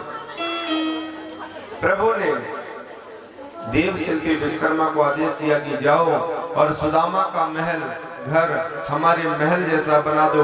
रुक्मणी जी के आशीर्वाद से सुशीला जी थी वो नवयोगना हो गई, और भगवान द्वारकाधीश की कृपा से देव शिल्पी विश्वकर्मा वहां गए और सुदामा जी का घर को महल बनाने के लिए उद्यत हुए। तभी सुशीला ने कहा कि देखिए, आप हमारे घर को महल बनाना चाहते हो ना, तो हमारा महल बाद में बनाना, पहले हमारे स्वामी ने पूरे ग्राम वासियों के घर घर से भिक्षा लेकर के हमारा भरण पोषण किया है। इसलिए हम चाहते हैं कि अगर आप महल बनाना चाहते हो तो सबसे पहले हमारे ग्राम वासियों के महल बनाओ, उसके बाद हमारा महल बनाओ।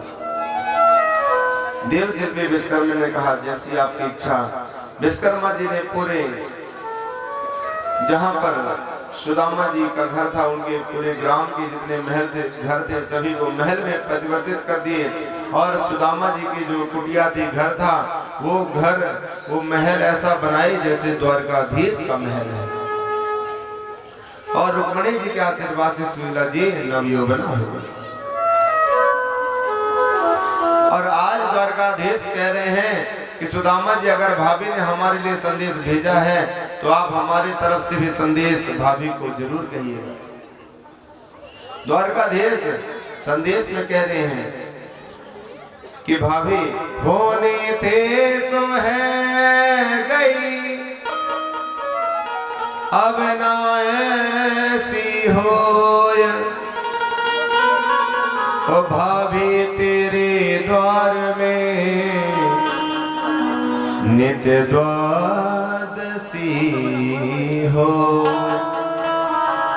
द्वारकाधीश प्रभु ने कह दिया कि भाभी आपके यहाँ जो होना था सब हो गया, लेकिन अब ऐसा नहीं होगा। अब तो आपके यहाँ नित्य द्वादशी होगी, नित्य आप बढ़िया रहोगे। सुदामा जी अब द्वारका से विदा लिए और आगे बढ़ने लगे तो यही सोच रहे हैं कि हमारे मित्र ने हमें कुछ दिया नहीं। सुशीला ने तो हमें भेजा था कि अपने मित्र के पास जाएंगे तो कुछ ना कुछ देंगे, लेकिन हमारे मित्र ने कुछ दिया नहीं। लेकिन फिर ये भी सोच रहे हैं कि अच्छा किया जो हमें कुछ दिए नहीं। क्या करना है, हम लेने थोड़े गए थे, हम तो अपने सखा से मिलने गए थे। ऐसा सुमिरन करते करते पुनः वही बैलगाड़ी वाहक जो लेकर के आए थे वही ले जाने के लिए मिल गए। अरे ब्राह्मण देवता मिल लिए अपने द्वारकाधीश से? बोले हाँ। बोले आप कहाँ चलोगे? बोले अब घर जाएंगे। बोले चलो वहीं हम जा रहे हैं। तब पुनः बैलगाड़ी पर बैठ गए सुदामा जी और बैलगाड़ी वाहक भगवान श्री कृष्ण कहते ये बताओ आपके मित्र ने कुछ दिया लिया कि नहीं? बोले दिया लिया तो कुछ नहीं, लेकिन मिले हमसे बड़े भाव से, बड़ा स्नेह दिए, बड़ा प्रेम दिए। और प्रेम जहाँ मिलता है वहाँ अन्य वस्तुओं की चाह नहीं होती। सुदामा जी अपने जैसे पुर की ओर पहुंचे, बैलगाड़ी वाहक ने कहा भैया यही आपका पुर है, आप उतर जाइए। सुदामा जी उतर गए, आगे बढ़े तो देख रहे हैं कि वहां तो बड़े बड़े विशाल विशाल महल हैं। सुदामा जी मन में सोचने लगे क्या अभी भी मैं द्वारिका में हूँ क्या? क्योंकि जैसे द्वारका पुरी थी वैसे सुदामा पुरी भगवान ने विश्वकर्मा को आदेश देकर के बसा दिया।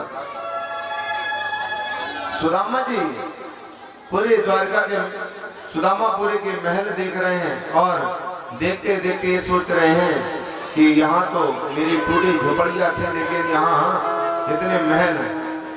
सुदामा मंदिर देख डरे, सुदामा मंदिर देख डरे, सुदामा यहाँ तो हंसी मेरी टूटी झोपड़िया, यहाँ तो हंसी मेरी टूटी झोपड़िया, कंचन महल करे हो, कंचन महल करे, सुदामा मंदिर देख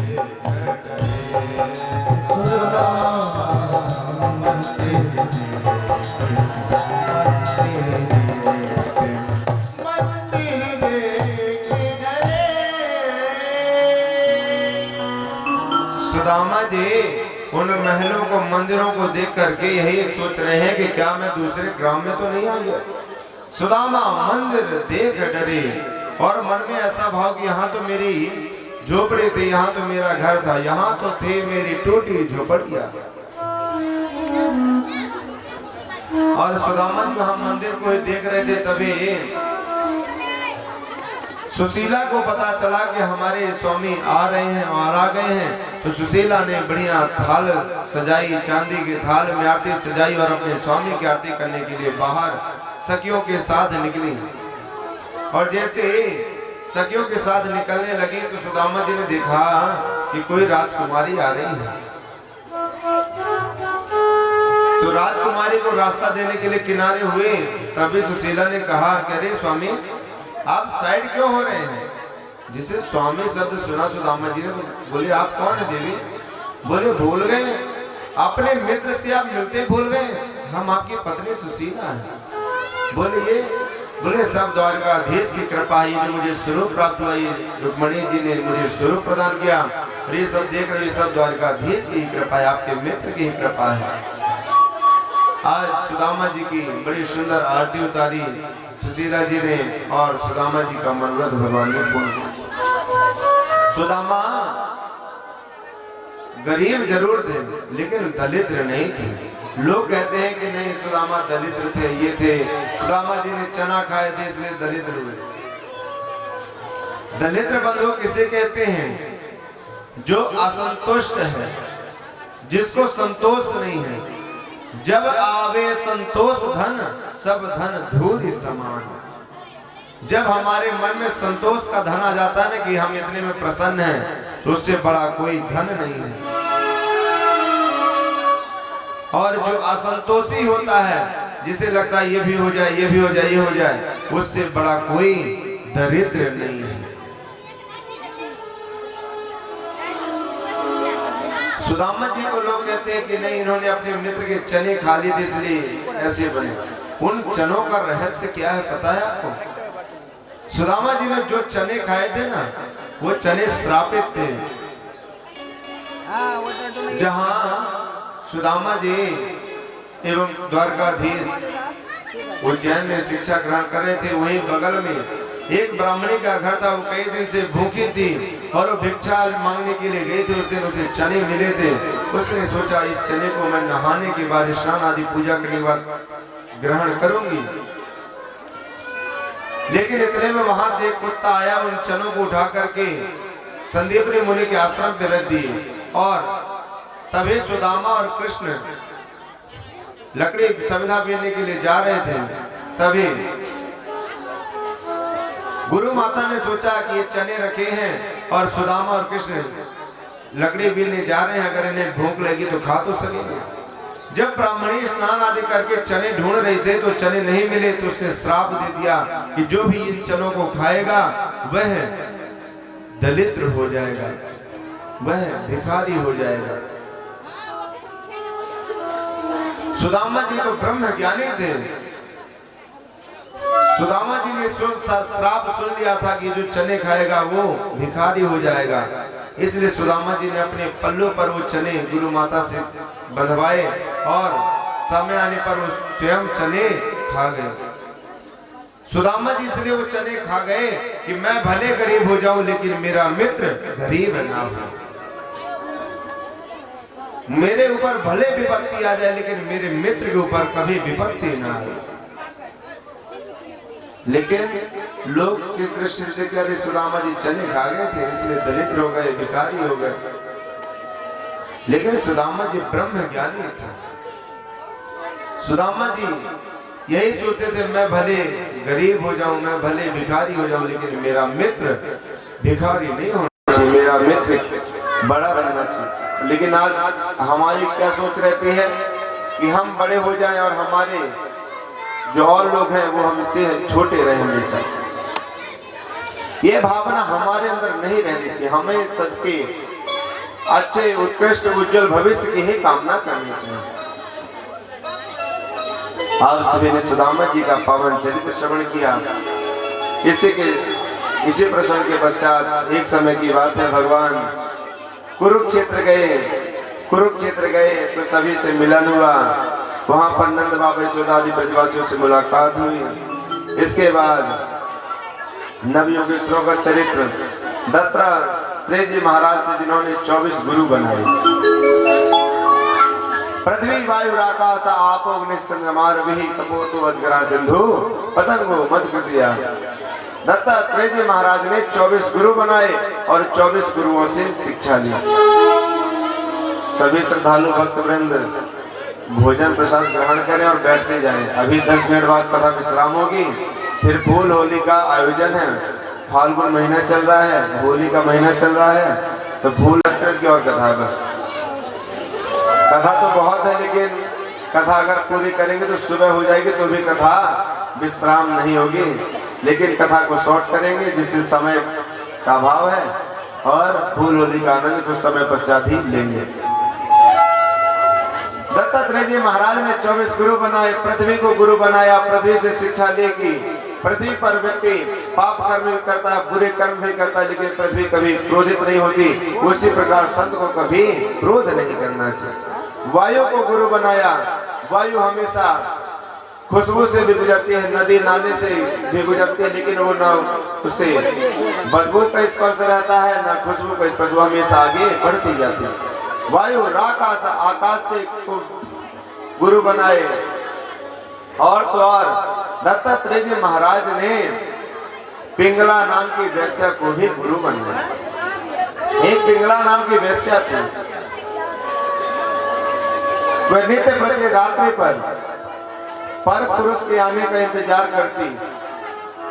एक दिन पिंगला नाम की वेश्या रास्ते पर खड़ी रात्रि व्यतीत कर रही थी, कोई पर पुरुष आए, लेकिन उस दिन उसे कोई पर पुरुष नहीं आया, नहीं दिखा। तो वह सोचने लगी, इतना चिंतन अगर मैं प्रभु का करती तो प्रभु स्वयं प्रकट हो जाते। तो पिंगला से भी दत्तात्रेय जी महाराज ने शिक्षा दी, 24 गुरु बनाए। इसके बाद भगवान ने अपने भगवान के जितने भी परिकर के उनके बाल गोपाल थे, नाती नातनी थी, अब भगवान के इतने विवाह हुए 16,108 और 16,108 के सभी रानियों के 10-10 पुत्र हुए और एक एक पुत्री हुई। बहुत बड़ा साम्राज्य हो गया इनका, बहुत बड़ा वंश हो गया। अब द्वारकाधीश ने सोचा कि कुछ समय पश्चात हमारा वंश ही पृथ्वी पर भार हो जाएगा, इसलिए आज अपने पुत्रों को उपदेश देते कि नव यौवन संपत्ति, अगर हमारे पास ज्यादा संपत्ति हो तो अभिमान आ जाता है, नव यौवन हो तो अभिमान आ जाता है, और सुंदर हो तो भी अभिमान आ जाता है, इसलिए अभिमान नहीं करना। तुम तो हमारे पुत्र हो, सुंदर भी हो, राजा के बालक हो, राजपाट भी बहुत है। उपदेश दिए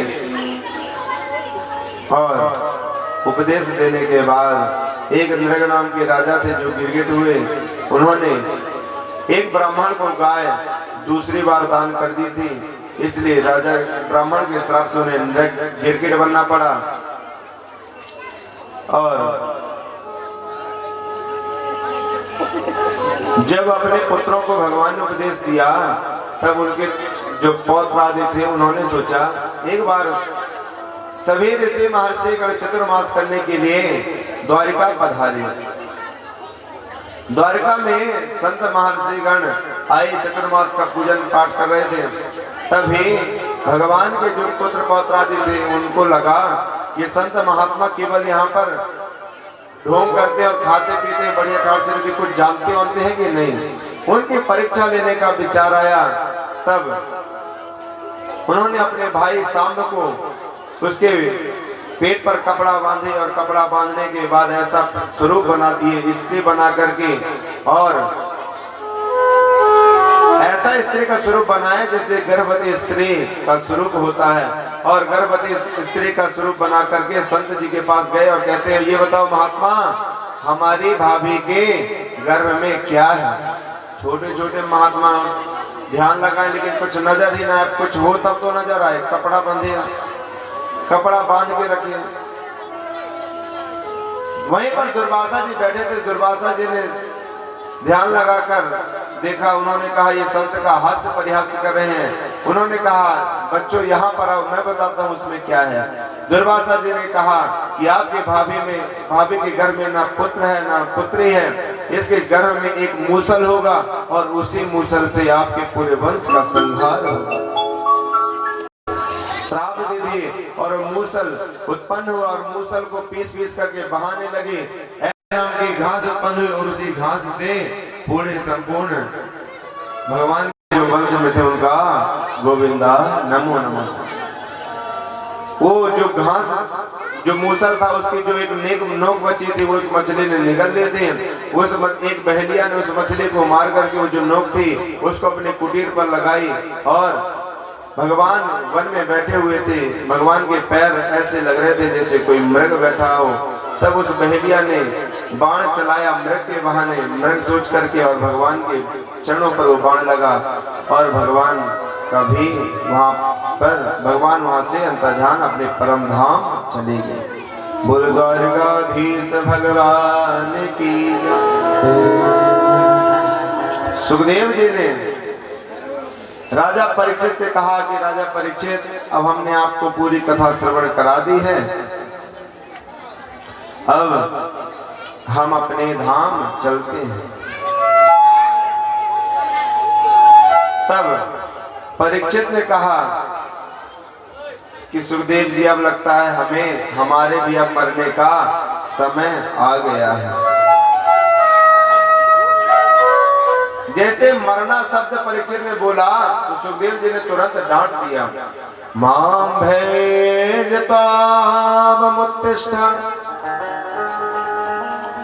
कामयेष कृतो हि मे।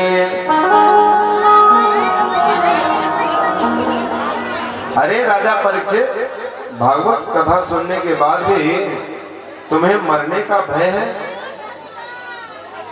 तुम तो राजा मरीचि से पशु बुद्धि विमान नहीं, इस पशु बुद्धि को त्यागो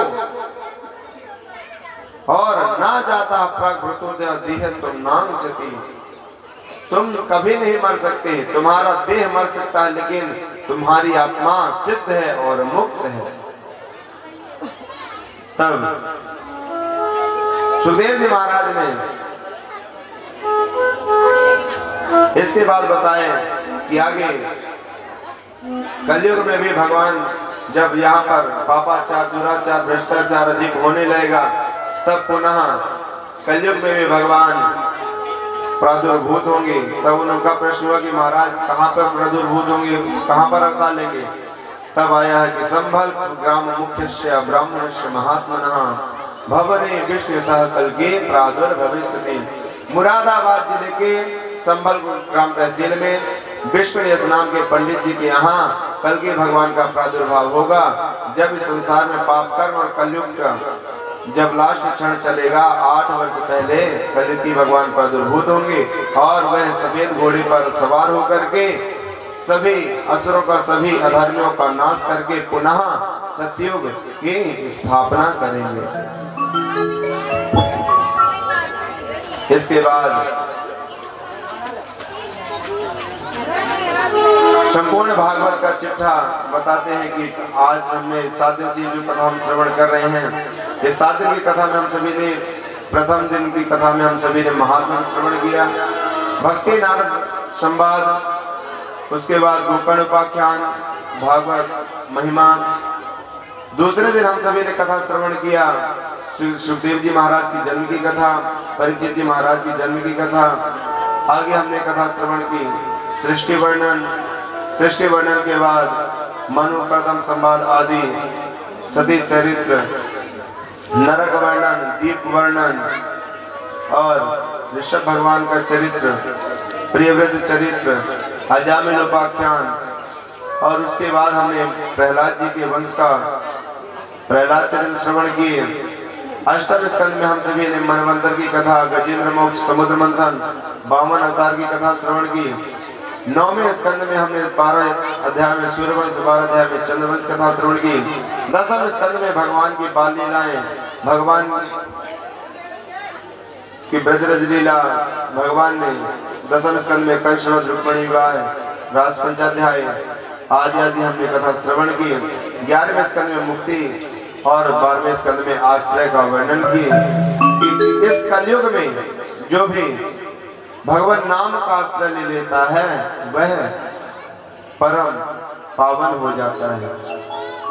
भगवान की संकीर्तन की महिमा भागवत में गाई गई। लास्ट श्लोक में कि कलयुग में जो फल यत् फलम नास्ति तपसा न योगेन समाधिना तत्फलम लभते सम्यक् कलौ केशव कीर्तना। जो फल न यज्ञ करने में तपस्या करे वो फल कलयुग में भगवान का नाम संकीर्तन करने में है। इसलिए भागवत जी का जो आखिरी श्लोक है हम सभी साथ साथ गुनगुनाएंगे और बोलेंगे। कहते हैं कि भगवान इस कलयुग में नाम संकीर्तन की विशेष महिमा है, इसीलिए कथा प्रारंभ करने से पहले नाम संकीर्तन से प्रारंभ करते हैं और विश्राम में भी नाम संकीर्तन से विश्राम करते हैं। नाम संकीर्तन के कलयुग में विशेष महिमा है। तो आइए हम भगवान के नाम का गुणगान करते हैं। लास्ट श्लोक भागवत जी को हम सभी लोग गुनगुनाएंगे, सभी लोग बोलेंगे।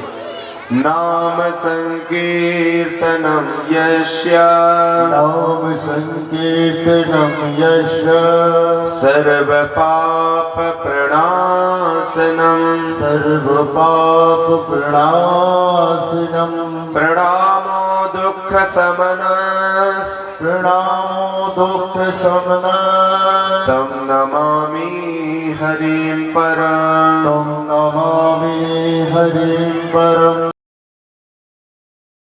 सर्व पाप प्रणाशनम, सर्व पाप प्रणाशनम, प्रणामो दुख समन संकीर्तनं यस्य सर्व पाप प्रणाशन सर्वपाप विनाशनं प्रणामो दुख समन श्रीनामो दुःख सम्मत तम नमामि हरिं परम। नमामि हरिं परम। कलयुग में नाम संकीर्तनम यस्य, नाम संकीर्तन मात्र से मानव मात्र के पाप ताप संताप नष्ट हो जाते। नाम संकीर्तनम यस्य सर्व पाप प्रणाशनम, सभी पापों से छुटकारा मिलता है।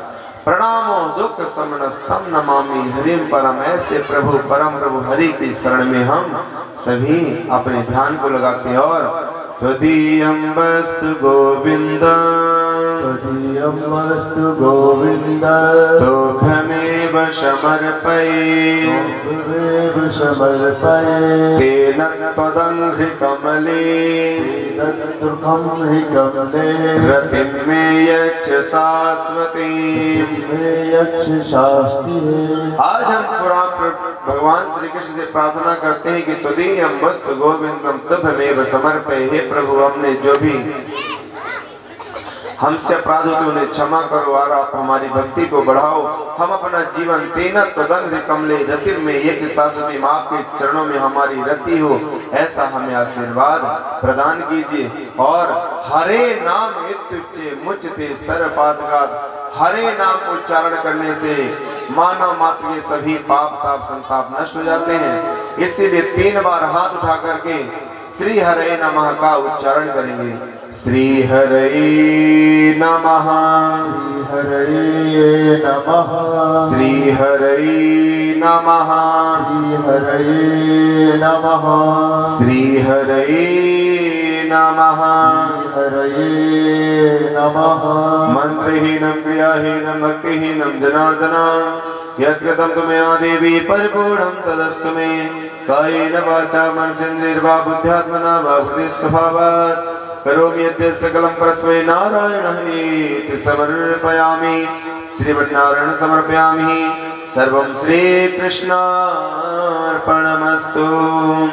आर्ता विशरणा शिथिलस्य भीता घोरेषु च व्याधिषु वर्तमाना संकीर्तनारायण शब्दमात्रं विमुक्त दुखा सुखनो भवन्तु।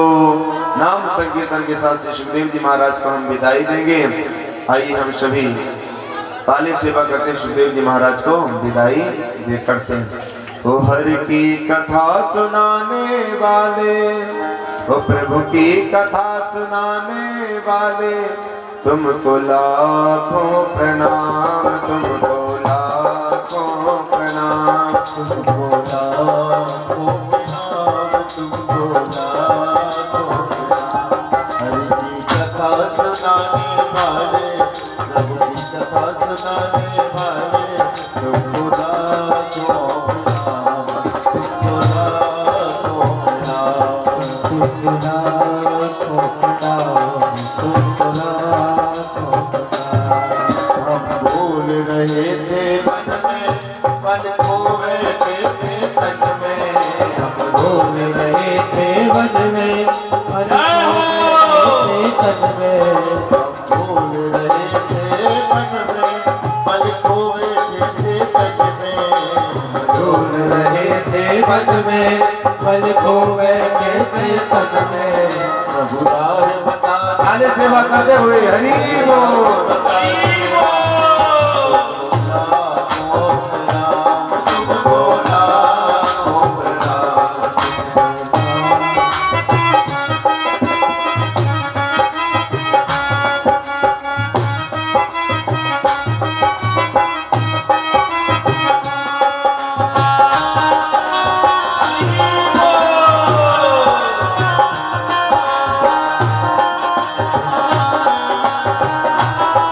बोल सुखदेव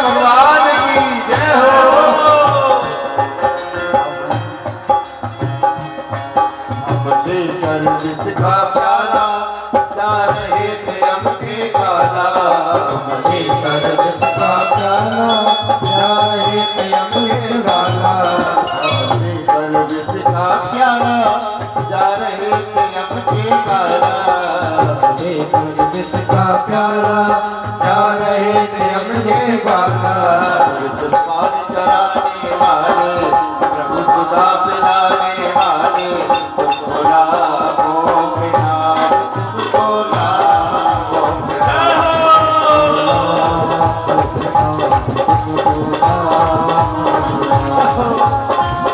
हरि बोल, हरि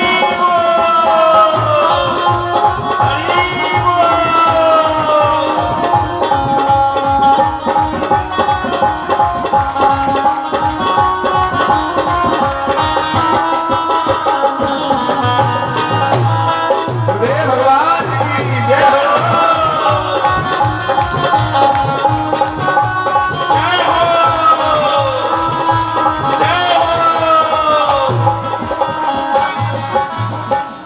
घट घट दरिया में हम पतित और अभिमानी घट घट अंतरिया में हम बते और अभिमानी घट घट दरिया में हम पतित और अभिमानी घट अंतरिया में हम पते और अभिमानी प्रभु दर्श कराने वाले हर दर्श कराने वाले तुमको लाखों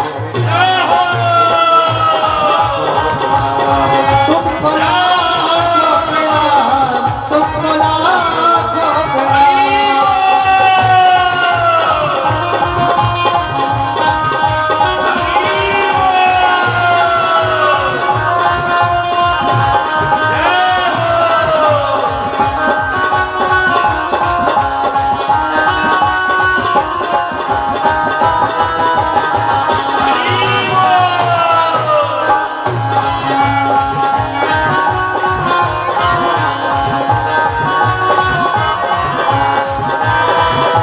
वो तेरे नाम की ओर चुनरिया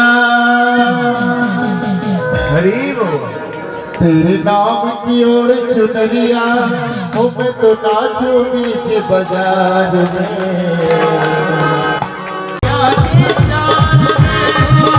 की हालत हो गई मेरी कब याद रखार नाम की ओर चुनरिया नाम की ओर चुनरिया तो नाचू बीच बाजार में ऐसी हालत हो गई मेरी नाचने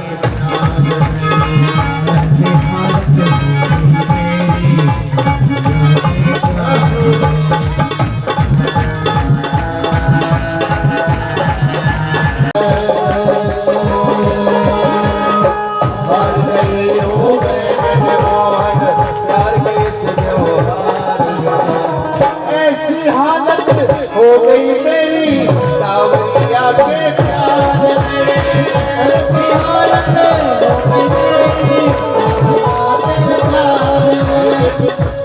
हमारे बातों बिहारी तो कहते हैं ओ अरे रे मेरी जान है राधा तेरे कुर्बान में राधा अरे रे मेरी जान है राधा तेरे कुर्बान में राधा मैं ना सकूंगा तुझसे दूर में अरे रे मेरी जान है राधा तेरे कुर्बान में राधा मैं ना सकूंगा तुझसे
बन जाओगी मस्तानी बन जाओगी मस्तानी बन जाओगी राधा की दीवानी बन जाओगी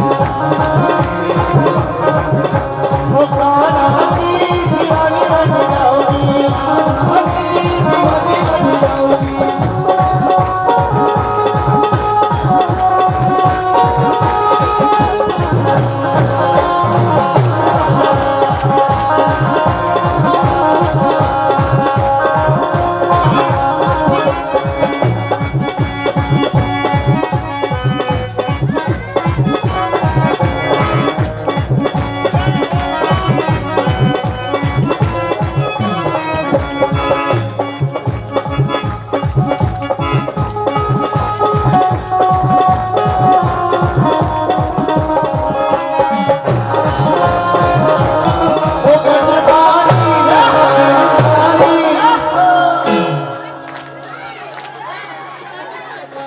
हो बनवारी तेरी यारी दादा दादी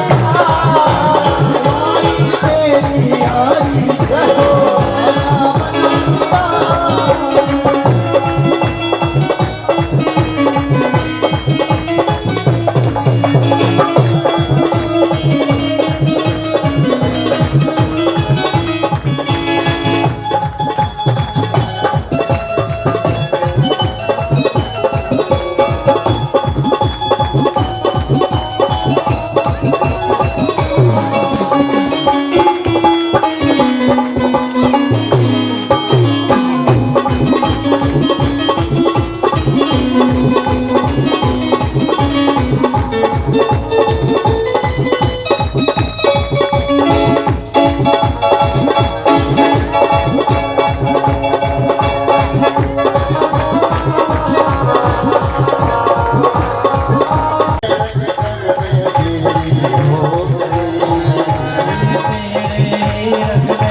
सखी क्या कहती है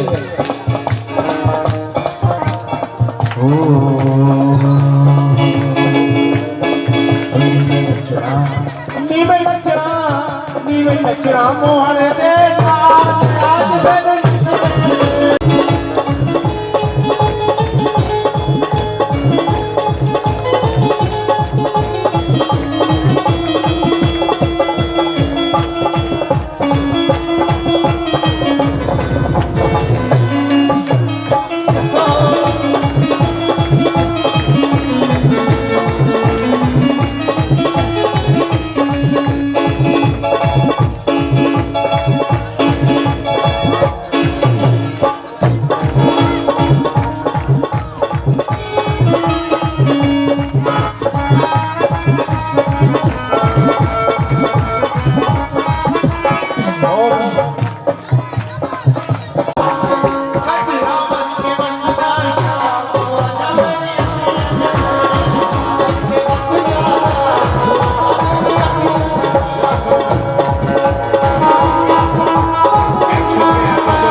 স্টেজের উপরে এতজন থাকবেন না একসঙ্গে, হয়তো দুর্ঘটনা ঘটে যেতে পারে, তাই স্টেজ থেকে নেমে যান। যারা নৃত্য করছেন নিচে এসে নৃত্য করুন।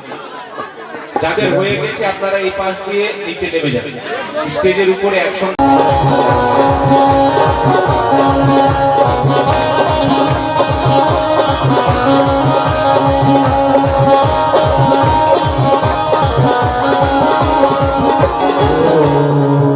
मेरा खोए गयो, मेरा खोए गयो, मेरा खोए गयो बाजू बन तेरा हो,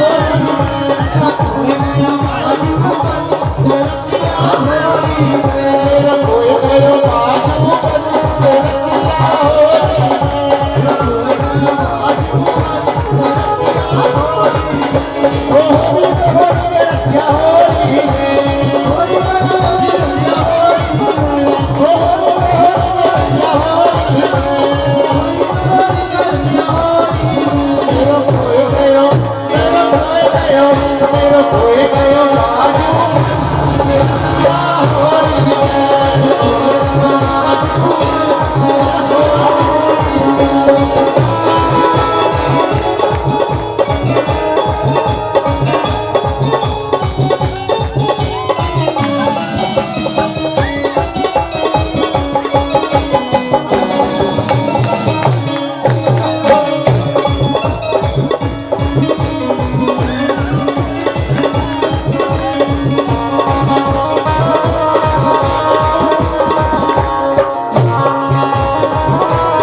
किशोरी जो मोते का खेली होरी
साक्षात परमपिता बाके बिहारी भी होली खेलने आए हमारे लिए।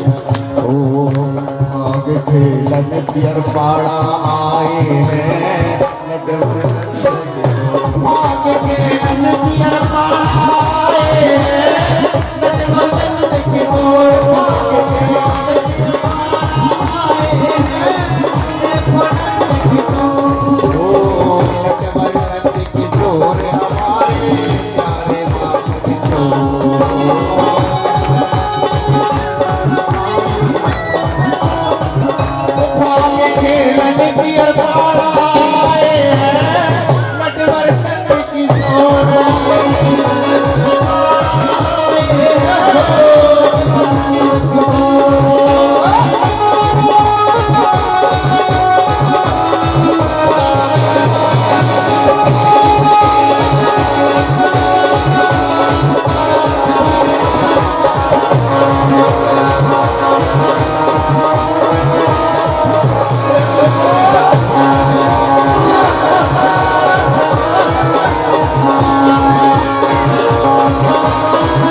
बाकी बिहारी जी होली खेलते हैं ना, तो अयोध्या में राम जी भी होली खेलते हैं, वो कैलाश पर्वत पर भोलेनाथ भी होली खेलते हैं। तो आइए श्री रामचंद्र जी के साथ होली खेलेंगे, फिर भोलेनाथ के साथ होली खेलेंगे।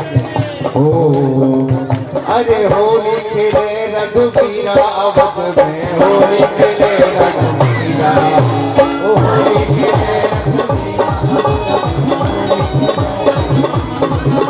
खेले रघुवीरा अवध में, होली खेले रघुवीरा।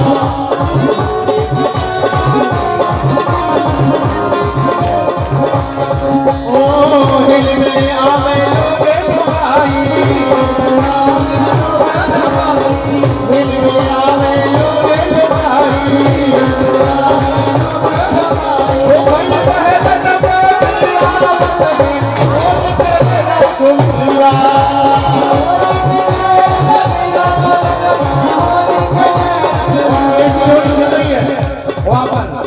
एक जी कहती है वो तनिक शर्म नहीं आवे, कितनी सही अपनी ओरिया,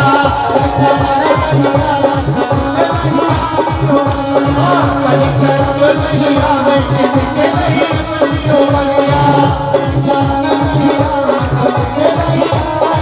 ओ 60 वर्ष में ना बढ़ावे, 60 वर्ष में ना बढ़ावे, 60 वर्ष में ना बढ़ावे, 60 वर्ष में ना बढ़ावे। ओ मुखड़े पे रंग लगावे, बड़ा रंग लाता बनिया, ओ मारो बजावे वीरावत में, होली खेले रघुवीरा।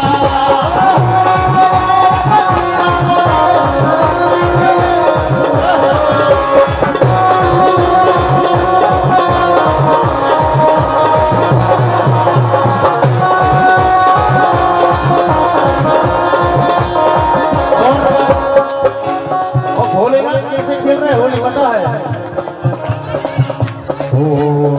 होली खेले मसाने में, होली खेले मसाने में, होली खेले मसाने में, होली खेले मसाने में, हाँ होली खेले मसाने में, होली खेले मसाने में, होली खेले मसाने में, होली खेले ओ रंग से खेले खाक से खेले,